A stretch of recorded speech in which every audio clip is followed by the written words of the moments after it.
ganda, ang lambot, kakitchen. Wow! Isang magandang araw sa inyong lahat, kakitchen. Ngayong araw na ito, isang masarap na dessert ng ating gagawin. Ito'y first class, pwede nyo ipagmalaki sa mga bisita nyo. Simple pero napakasarap itong dessert natin ngayong araw na ito, kakitchen. Kaya umpisahan natin ang ating masarap na dessert.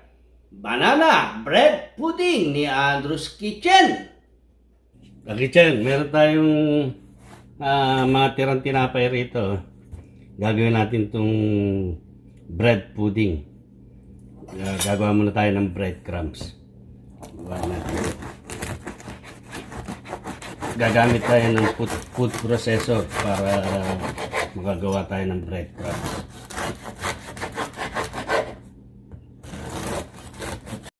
Kahit anong tinapay pwede rito, kakitchen. Kung meron kayong mga tira-tirang pandesal, mga monay, pwede nyo gawing bread pudding yan.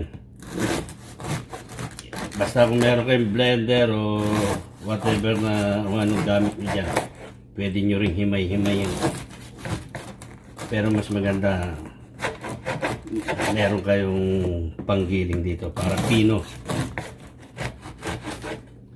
Ayan natin ito sa processor. Nakakitchen, gigilingin na natin siya. Ayan.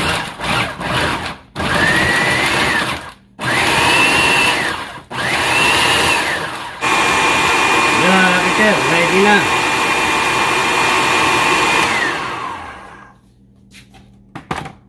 Meron na tayong breadcrumbs.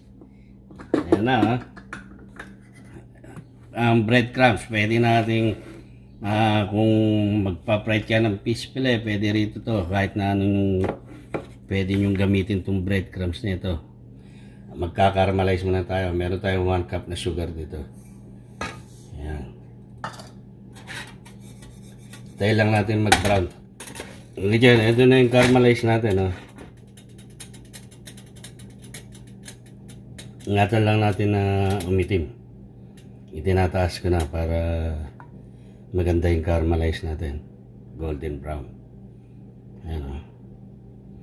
Tayo lang natin totally matunaw yung asukal niya. Wala tayong nilagay na tubig dito. Lalagyan na natin to sa round pan natin. Dito tayo gagawa ng banana bread pudding.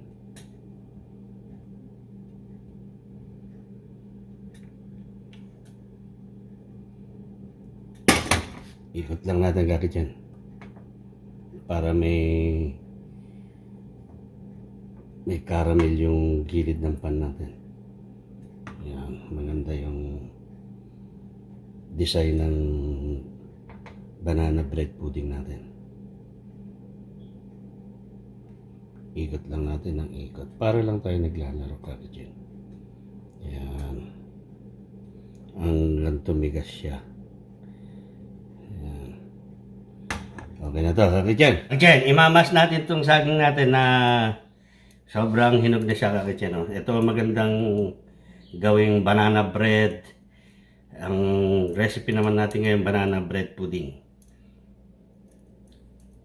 Kaya tinawag na banana bread pudding. Para siyang leche flan. Pero nilagyan natin siya ng banana. At saka breadcrumbs. Yun ang magiging pampaalis natin ng suya, yung saging.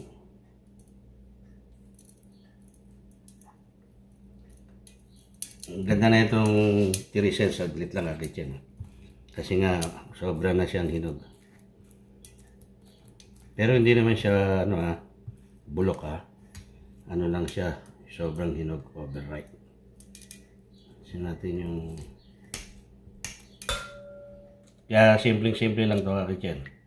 Sa leche flan, yung pula lang na itlog ang kailangan natin. Dito lahat ilalagay natin. Yan, 6 ang itlog natin, kakitchen. Lalagay natin yung 1 can evaporated milk. Para lang tayong gumawa ng leche flan, Karichen. Simple lang, Karichen.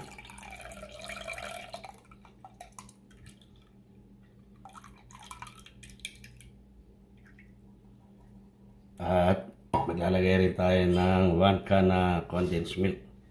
Ayan, napakasarap na itong dessert na ito, Karichen.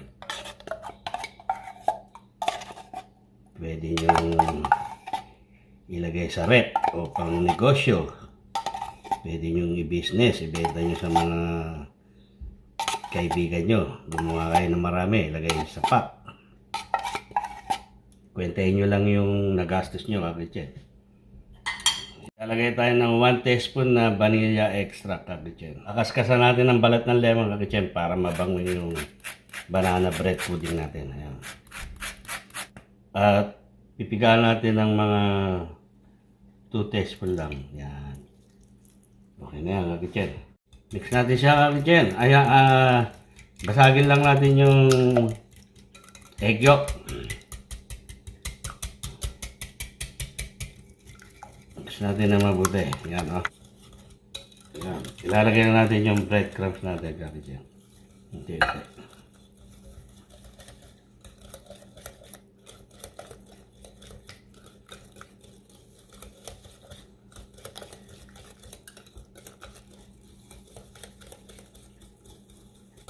Lalagyan na natin ito sa aking natin, Karichen. Ito ang magdadagdag ng texture ng banana bread pudding natin. Itong banana. Napakasarap na ito. Pwede nyong pangnegosyo ito, Karichen. Mix lang natin siya ng mabuti. Dahil hindi tayo gumamit ng mixer. Isasali na natin siya rito sa kinarmalize natin. Ayan, ha. Na 1 cup na asukal. Sali natin siya yan. Ayan.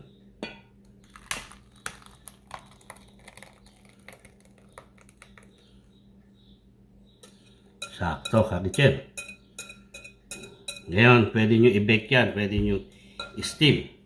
Kung saan gustong lutuin, Karichen. Ito, i-steam natin to. Kailangan natin kumulaw, Karichen. At saka natin lalagay yung banana bread pudding natin.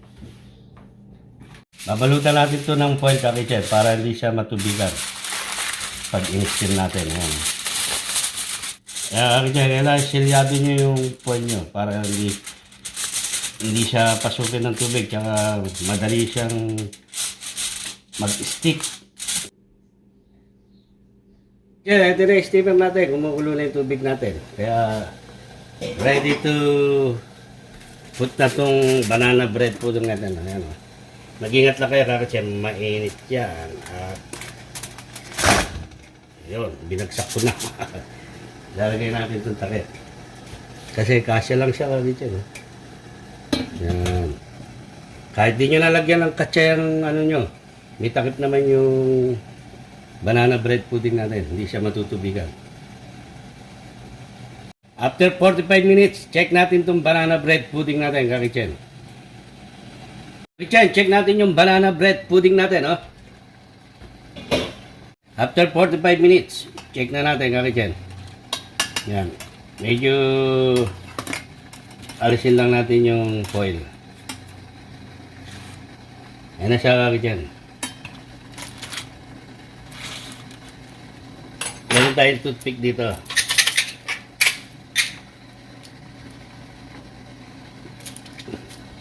Wala na siyang dumidikit, Karichen. That means na okay na yung banana bread pudding natin. I-off na natin yung stove at palalamigin lang natin ito. Karichen, ito na yung banana bread pudding natin, no? Alisin na natin yung ano, yan na siya, Karichen.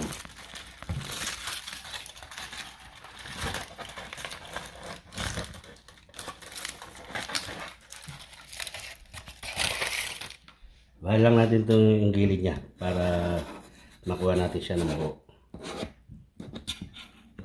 Hindi siya dumikit. Ayan, o.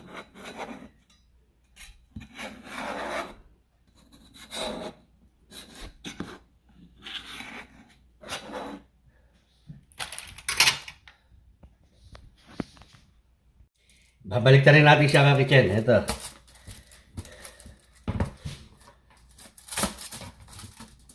One, two, three.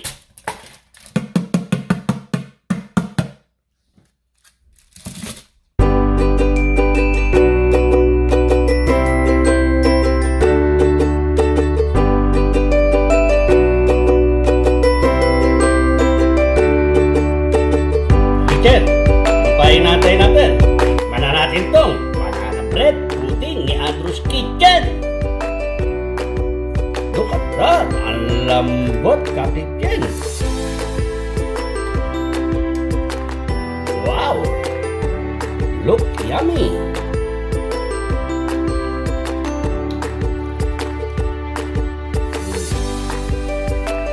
Right.